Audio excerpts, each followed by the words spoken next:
Medina Monowara কোনো এক পাহাড়ি এলাকায় এক রাখাল ছাগল চরাতে ছিল। হঠাৎ একটি নেকড়ে বাঘ এসে ছাগলের পালের ভিতর ঢুকে একটি ছাগল নিয়ে পালিয়ে যাচ্ছিল।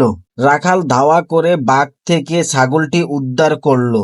বাঘ যখন দেখলো যে ওর শিকারটা কেড়ে নিয়ে নিল, তখন এক টিলার উপর উঠে স্পষ্ট ভাষায় বলতে লাগলো, ওহে রাখাল, আল্লাহ আমাকে রিজিক দিয়েছিল, কিন্তু আফসোস তুমি তো আমাকে খেতে দিলে না এবং আমার থেকে ছিনিয়ে নিলে।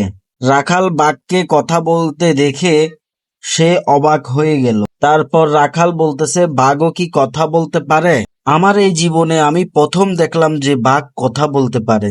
এবার বাঘ পুনরায় বলতে লাগলো যে, এর থেকে অধিক আশ্চর্যের বিষয় হলো যে মদিনা শরীফে এমন এক মহান ব্যক্তি রয়েছেন যিনি তোমাদেরকে যা কিছু হয়েছে এবং যা কিছু হবে, মোট কথা আগে পরের সব বিষয়ের খবর দেন, কিন্তু তোমরা ওনার প্রতি ঈমান আনো না।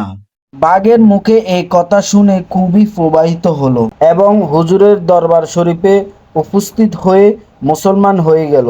সুবহানাল্লাহ।